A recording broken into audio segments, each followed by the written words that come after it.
ये प्रश्न आपका वार्षिक परीक्षा में आना ही आना है। ये जो प्रश्न लिखा है, कक्षा 9वीं मध्य प्रदेश राज्य के सारे विद्यार्थी यहां पर कान खोल के सुनेंगे। कक्षा 9वीं आप देख सकते हो, कक्षा 9वीं मध्य प्रदेश राज्य की आपकी जो वार्षिक परीक्षा होने वाली है, कौन सी वार्षिक परीक्षा? 2022 की वार्षिक परीक्षा। उसमें ये प्रश्न आपका आएगा, क्योंकि एमपी बोर्ड ने विमर्श पोर्टल पर अपना क्वेश्चन बैंक अपलोड किया है, प्रश्न बैंक अपलोड किया है। उसी प्रश्न बैंक का विज्ञान का ये सवाल है। विज्ञान विषय पढ़ रहे हैं हम, कक्षा 9वीं का विज्ञान, अध्याय 12 ध्वनि। इसके न्यूमेरिकल क्वेश्चन जो कि आपको 4 नंबर में पूछे जाएंगे। कितने नंबर में? जो प्रश्न आपको 4 नंबर में आएंगे, 4 नंबर वाले प्रश्न यहाँ पर हम सोल्व करने वाले हैं। ठीक है, कितने नंबर वाले प्रश्न? 4 नंबर वाले प्रश्न। आप देख सकते हो, आपका प्रश्न यहाँ पर लिखा हुआ है, एक ध्वनि तरंग, एक ध्वनि की तरंग है, जैसे कि सूर्य की तरह किरणें होती है, उसी प्रकार मैं बोल रहा हूं ना और तुम लोग सुन पा रहे हो, तो ध्वनि की तरंग निकल रही है, वो तुम्हारे कान के पर्दे पे पड़ रही है। तो इसी प्रकार की एक ध्वनि की तरंग है, वो 339 मीटर सेकेंड इनवर्स की चाल से चलती है। ध्वनि की जो तरंग है उसकी स्पीड कितनी है, उसकी चाल कितनी है? 339 मीटर सेकेंड इनवर्स की चाल से चलती है। यदि इसकी तरंग दैर्घ्य, यदि ध्वनि की चाल की तरंग दैर्घ्य 1.5 सेंटीमीटर हो तो तरंग की आवृत्ति कितनी होगी? हमको यहां पर क्या बताना है? आवृत्ति याद करके लेके आना है। क्या याद करके लेके आना है? आवृत्ति याद करके लेके आना है। तो देखिए दिया है, सबसे पहले क्या दिया है? तरंग की चाल कितनी दी है, तरंग का वेग कितना दिया है? 339 मीटर सेकेंड इनवर्स दिया है। तो हाँ लिख लेंगे, दिया है तरंग का चाल, चाल यानी वेग, वेग यानी स्पीड, हमारी गाड़ी की स्पीड कितनी है, हमारी तरंग की स्पीड कितनी है। तो तरंग की चाल या तरंग का वेग कितना दिया है? तरंग का वेग भी बराबर दिया है 339 मीटर सेकेंड इनवर्स। ये क्या दिया है? तरंग का वेग दिया है। इसके बाद यदि इसकी तरंग दैर्घ्य कितनी दी है? 1.5 सेंटीमीटर दी है। तरंग दैर्घ्य कितनी है? तरंग दैर्घ्य को लेमडा दर्शाते, चिन्ह का ये लेमडा, तरंग दैर्घ्य लेमडा बराबर है 1.5 सेंटीमीटर। ठीक है, तरंग दैर्घ्य क्या हो गया? पहली बार सुन रहे हो लेमडा? अरे लेमडा रहता है ये, लेमडा बोलो, लेमडा। कई लोग उसको लेमड़ा भी बोलते हैं। अरे नाम है उसका यार, किसी के नाम को मजाक नहीं उड़ाना चाहिए। कोई तुम्हारे नाम का मजाक उड़ाना अच्छा लगेगा तुमको? बेचारा देखो बुरा मान गया जे। हाँ, तो तरंग दैर्घ्य लेमड़ा कितना दिया है? लेमड़ा कितना दिया है? 1.5 सेंटीमीटर। हमेशा याद रखना, देखो यहां पर ये मीटर में है, यहां पर काय में है? सेंटीमीटर में। इकाई समान करना पड़ेगा। तो सेंटीमीटर को जब कभी मीटर में चेंज करते हैं तो कितने का भाग करते हैं? 100 का भाग करते हैं, क्योंकि 1 मीटर में 100 सेंटीमीटर। तो सेंटीमीटर को जब मैंने मीटर में चेंज किया, जैसे देखो यहां पर क्या लिखा है? 1.5 सेंटीमीटर लिखा है। अच्छे समझो, बारीकी, इस पेपर में आएगा सवाल ये। ठीक है, इसको अगर मैं मीटर में चेंज करूंगा तो कितने से भाग करूंगा? 100 से भाग करूंगा। 100 में कितने जीरो है? 2 जीरो है। तो 0.2 संख्या के बाद 2 संख्या पहले लगेगा। एक संख्या जी हो गई, दूसरी संख्या जीरो मान लेंगे और उसके पहले यहां पर लग जाएगा दशमलव, और नीचे का 100 हट जाएगा। तो 0.015 मीटर, 0.015 मीटर यहाँ पर हो जाएगा। सेंटीमीटर को हमने कहाँ में चेंज कर दिए? मीटर में क्या कर दिया हमने? यहाँ पर इसको चेंज कर दिए। तो तरंग दैर्घ्य लेमडा बराबर कितना है? 0.015 मीटर। ठीक है, इसके बाद हमको क्या ज्ञात करना है?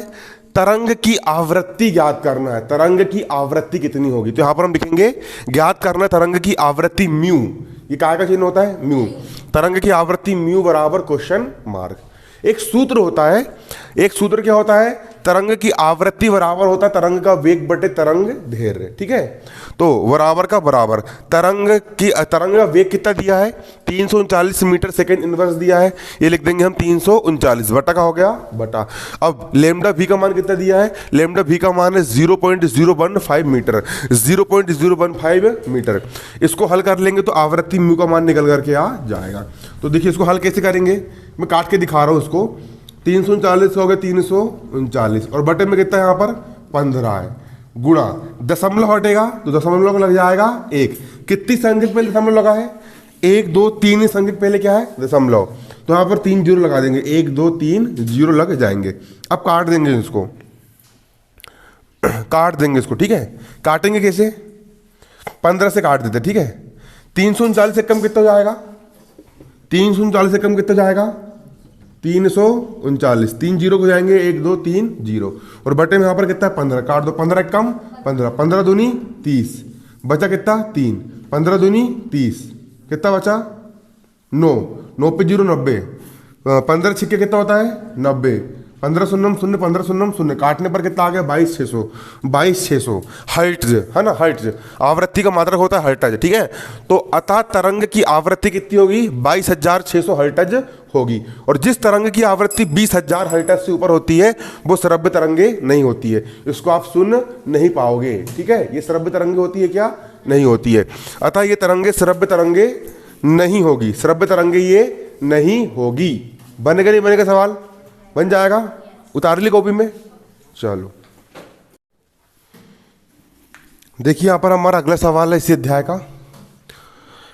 एक पनडुब्बी पर लगी एक सोनार युक्ति, पनडुब्बी पर एक सोनार लगा होता है, वो सोनार एक ऐसा यंत्र होता है जो कि किसी वस्तु की दूरी, कोई वस्तु हमसे कितनी दूर पर है उसकी गणना कर लेता है। ये जो सोनार युक्ति है एक संकेत भेजती है, एक क्या भेजती है, संकेत भेजती है। संकेत कौन भेजती है, सोनार युक्ति, ठीक है, सोनार युक्ति। और उसकी प्रतिध्वनि 5 सेकंड पश्चात ग्रहण की जाती है।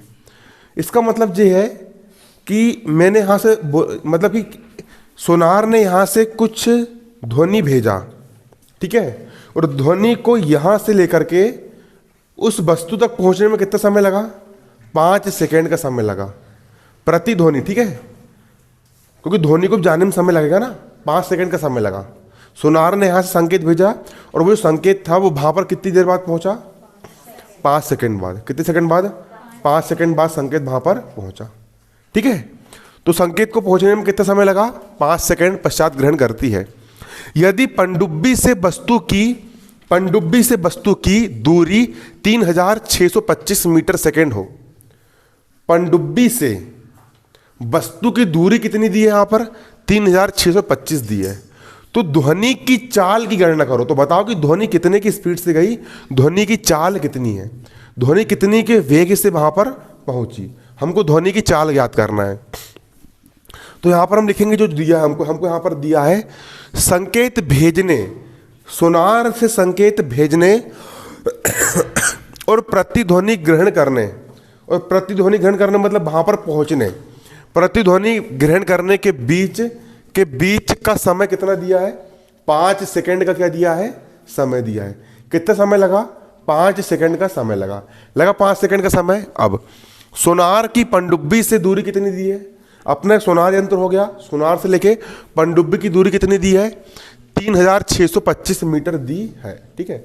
तो सोनार से की पनडुब्बी से दूरी दी है 3,625 मीटर दी है। अब ध्वनि द्वारा तय की गई कुल दूरी, देखो ध्वनि ने कुल कितनी दूरी तय करी, देखो अपनी पनडुब्बी और सोनार ने संकेत किसको भेजा, तो ध्वनि कैसी जाएगी, पहले ध्वनि जाएगी फिर वहां से वापस आएगी, तो जाने तक की दूरी कितनी हो गई, इतनी 1 डी हो गई, और आने तक की दूरी कितनी हो गई, 2 डी हो जाएगी।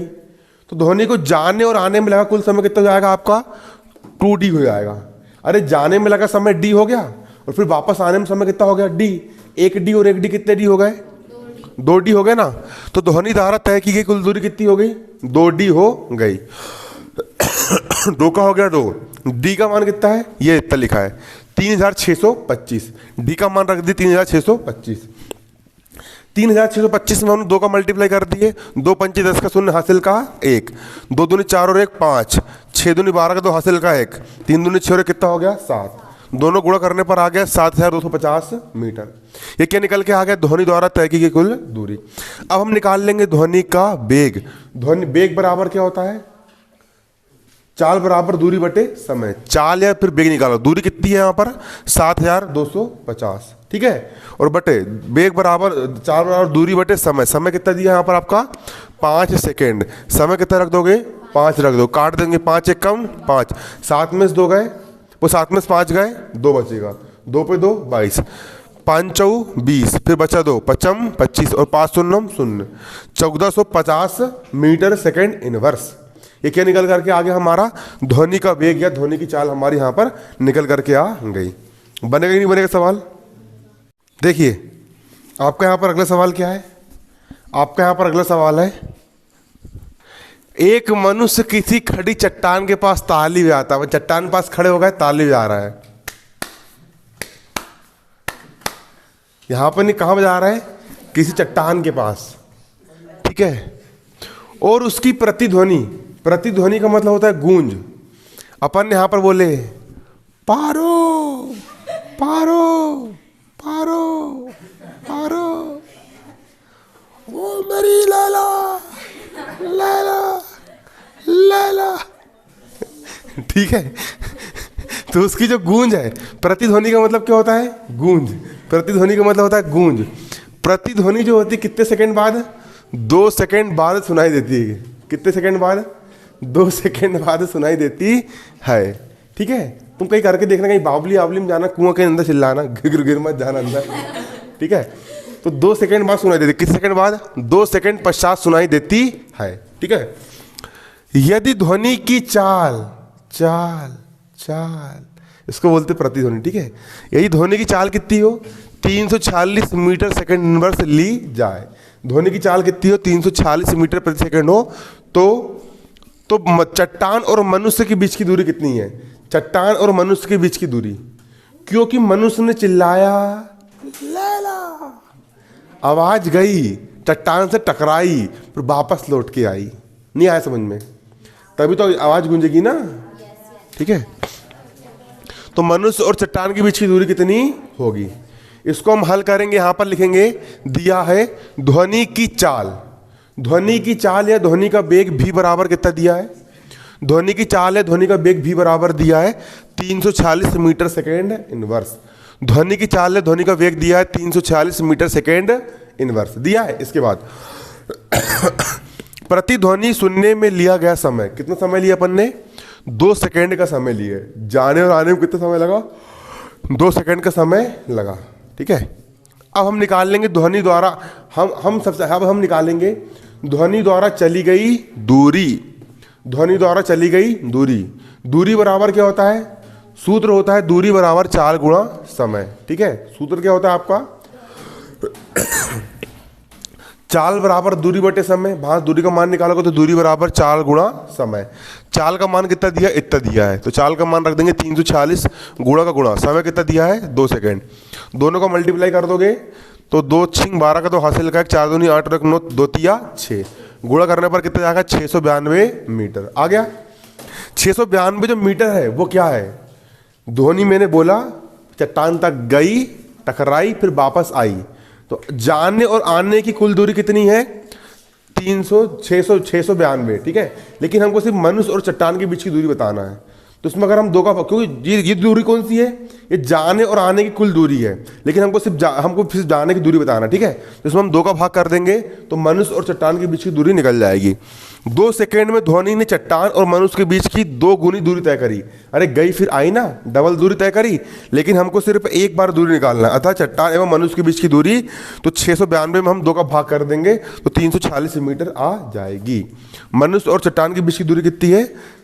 346 मीटर। चलिए अब देखिए इसी अध्याय के मोस्ट इंपॉर्टेंट ऐसे प्रश्न जो आपको पेपर में पूछे जाएंगे।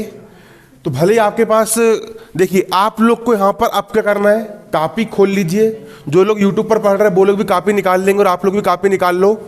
और कापी निकालने के बाद आप लोग को लिखना है, लिखने के साथ साथ समझना भी है और सुनना भी है और याद भी करना है, ठीक है। लिखोगे तो ही आपको अच्छे समझ में आएगा, नहीं तो फिर कोई मतलब नहीं निकलने वाला। अध्याय 12 के कुछ प्रश्न है, तो चलिए सबसे पहले आप प्रश्न लिखिए।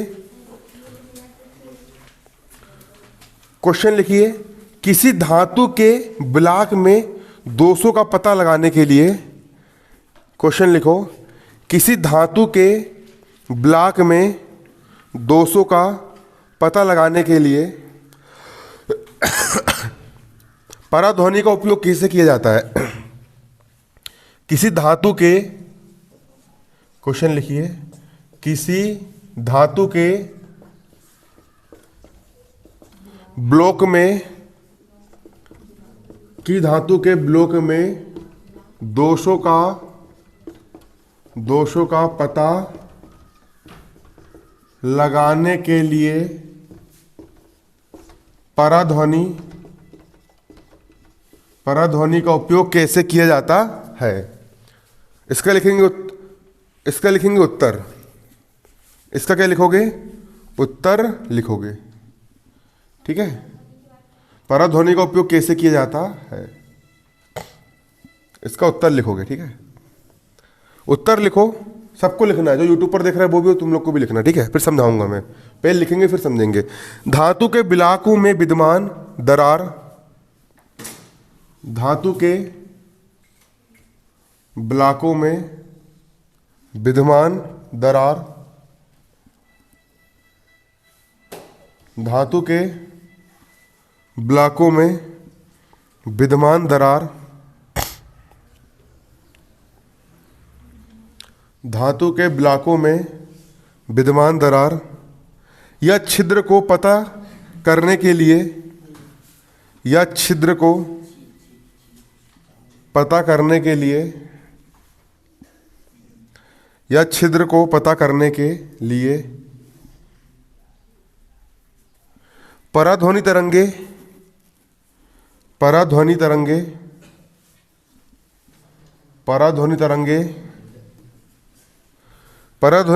धातु के ब्लॉक में से गुजारी जाती है।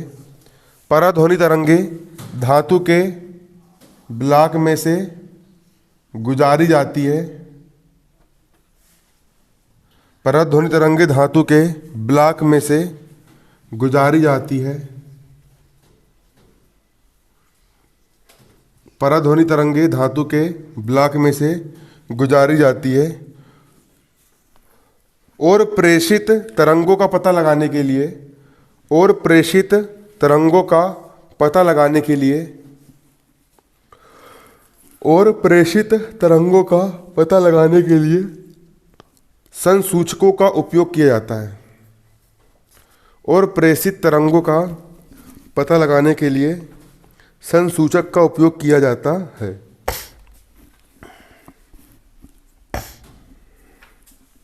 संसूचक का प्रयोग किया जाता है। यदि थोड़ा सा भी दोष होता है, यदि थोड़ा सा भी दोष होता है, यदि थोड़ा सा भी दोष होता है तो पराध्वनि तरंगे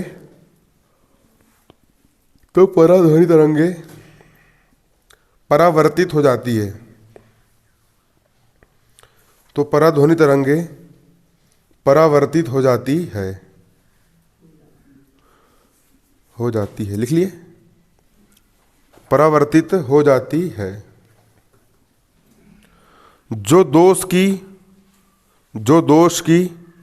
उपस्थिति दर्शाती है, जो दोष की उपस्थिति दर्शाती है। ये चित्र बना लो। ठीक है, जल्दी बनाओ चित्र। पराध्वनि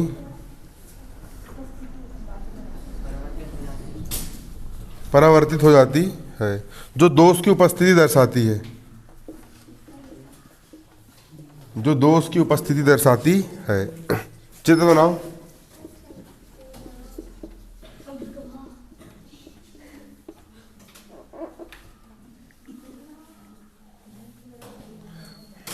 पहले समझो, देखो ये धातु का ब्लॉक है, पहले समझो। यहां पर ये धातु का क्या है? ब्लॉक है। ये धातु का क्या है? ब्लॉक। अब कई बार क्या होता है कि अपन ने धातु का अपन ने ब्लॉक बना लिए, लोहे का ब्लॉक बना लिए, फिर अपन ने सोने के अपन ने बिस्कुट बना लिए। अब कहीं अंदर ये यहाँ पर एयर तो नहीं समा गई है, ठीक है, ये खाली तो नहीं है, यहाँ पर छिद्र तो नहीं है, ठीक है। तो धातु के ब्लॉक में छिद्र का पता लगाने के लिए या फिर दोषों का पता लगाने के लिए हम पराध्वनि तरंगों का उपयोग करते हैं। क्योंकि जब धातु के ब्लॉक में से पराध्वनि तरंगे गुजारी जाती है, क्या गुजारी जाती है? पराध्वनि तरंगे गुजारते हैं अपन। एक तरफ से अपन पराध्वनि तरंगे गुजारते हैं और दूसरे तरफ अपन संसूचक लगा देते हैं। क्या लगा देते हैं? संसूचक लगा देते हैं। अगर धातु के ब्लॉक में जरा सा भी छिद्र होता है या जरा सा भी थोड़ा बहुत भी दोष होता है तो पराध्वनि तरंगे आगे नहीं बढ़ती है, बल्कि जाती है और वापस फिर लौट करके आ जाती है, ठीक है। तो हमको पता चल जाता है कि यार इस संसूचक में इस संसूचक में तो पराध्वनि तरंगे हमने ग्रहण कर लिए, इसमें भी हमने पराध्वनि तरंगों को हमने पकड़ लिए, लेकिन इस संसूचक में हमने पराध्वनि तरंगों को पकड़ नहीं पाए। ठीक है, तो इससे हम पता लगा लेते हैं कि हमारा धातु के ब्लॉक में क्या है, दोष है, इसी कारण पराध्वनि तरंगे यहां तक नहीं पहुंच पाई। इस प्रकार हम लगा लेते हैं ना। धातु के ब्लॉक में विद्यमान दरार छिद्र का पता करने के लिए पराध्वनि तरंगे ब्लॉक में सपन करते हैं, गुजारते हैं, और प्रेषित तरंगों, हम जो तरंग यहाँ पर भेजे, प्रेषित तरंगों को पता लगाने के लिए संसूचक लगाया जाता है। क्या लगाया जाता है, संसूचक लगाया जाता है। यदि ब्लॉक में थोड़ा बहुत भी दोष होता है तो जो तरंगे जो होती है वो परावर्तित हो जाती है, परावर्तित जिधर से जाती है उधर ही वापस लौट जाती है। ये परावर्तित तरंगे जो होती है वो धातु ब्लॉक में दोष की उपस्थिति दर्शाती है कि धातु ब्लॉक में क्या है, दोष है। ये चित्र बना लो, बना ले चित्र, जल्दी बनाओ, स्पीड में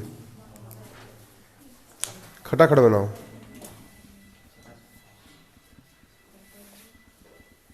सभी लोग लिखेंगे प्रश्न। प्रश्न लिखिए, मनुष्य का कान किस प्रकार कार्य करता है। प्रश्न क्या लिखोगे, मनुष्य का कान किस प्रकार कार्य करता है, सचित्र विवेचना कीजिए। हमारा जो कान होता है, दिख रहा है कान, ठीक है, ये जो कान होता है ये कान किस प्रकार कार्य करता है। उत्तर लिखो, उत्तर, मनुष्य का कान, मनुष्य का कान श्रवणीय, श्रवणीय, मनुष्य का कान श्रवणीय आवृत्तियों द्वारा, मनुष्य का कान श्रवणीय आवृत्तियों द्वारा, मनुष्य का कान श्रवणीय आवृत्तियों द्वारा हमारे वायु में होने वाले, हमारे वायु में होने वाले, हमारे वायु में होने वाले दाब परिवर्तनों, हमारे वायु में होने वाले दाब परिवर्तनों को विद्युत संकेतों में बदलता है। वायु में होने वाले दाब परिवर्तनों को विद्युत संकेतों में बदलता है, विद्युत संकेतों में बदलता है, जो श्रवण तंत्रिका से होते हुए, जो श्रवण तंत्रिका से होते हुए मस्तिष्क तक पहुंचते हैं, जो श्रवण तंत्रिका से होते हुए मस्तिष्क तक पहुंचते हैं, जो श्रवण तंत्रिका से होते हुए मस्तिष्क तक पहुंचते हैं।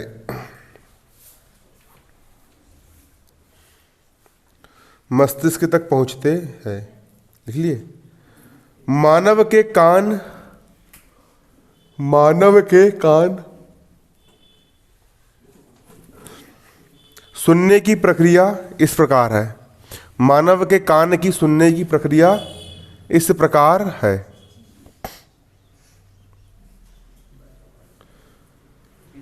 लिखो, बाहरी कान कर्ण पल्लव कहलाता है। ये दिख रहा है, ये देखो यहां से लेकर के इधर देखो, यहाँ ये यहां से लेकर के ये जो पूरा एरिया रहता है, ठीक है, ये कर्ण पल्लव कहलाता है। क्या कहलाता है, कर्ण पल्लव। पकड़ के देखो यहाँ पे ऐसा, ठीक है, अपना है ना, ठीक है, क्या कहलाता है, बाजू वाले कान में पकड़ लेना, कर्ण पल्लव कहलाता है। वो टोपा नहीं पकड़ना, कान पकड़ना, ठीक है, कर्ण पल्लव कहलाता है। क्या कहलाता है, ये कर्ण पल्लव, ठीक है, बाहर का पूरा, ठीक है, कर्ण पल्लव। इसको बंद कर लेंगे तो हमको आवाज़ सुनाई नहीं देगी, और खोल लेंगे तो पल्लव रहता, पल्लव काम करता है ना, गेट का काम करता, ठीक है, कर्ण पल्लव कहलाता है। लिखो, ये परिवेश से ध्वनि एकत्रित करता है।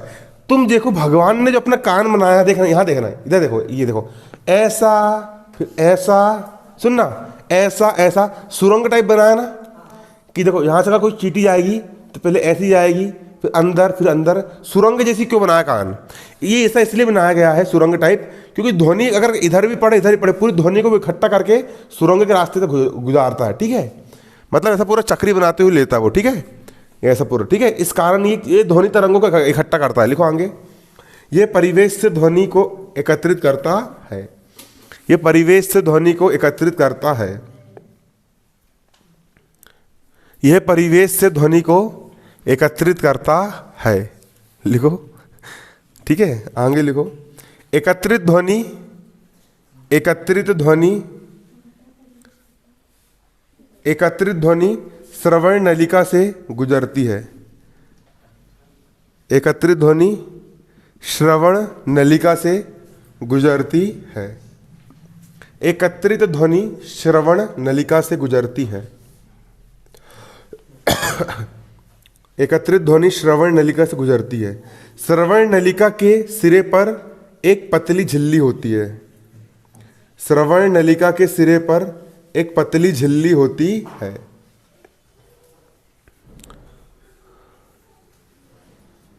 जिसे कर्ण परत या कर्ण परत झिल्ली कहते हैं। जिसे कर्ण परत या कर्ण परत झिल्ली कहते हैं। याद भी करना है घर जाके, है ना। जिसे कर्ण परत या कर्ण परत झिल्ली कहते हैं। जब माध्यम के संपीड़न कर्ण, जब माध्यम के संपीड़न कर्ण परत तक पहुंचते हैं, परत तक पहुंचते हैं, तो झिल्ली के बाहर की ओर लगने वाला, इसके आगे अपन कल लिखेंगे, ठीक है।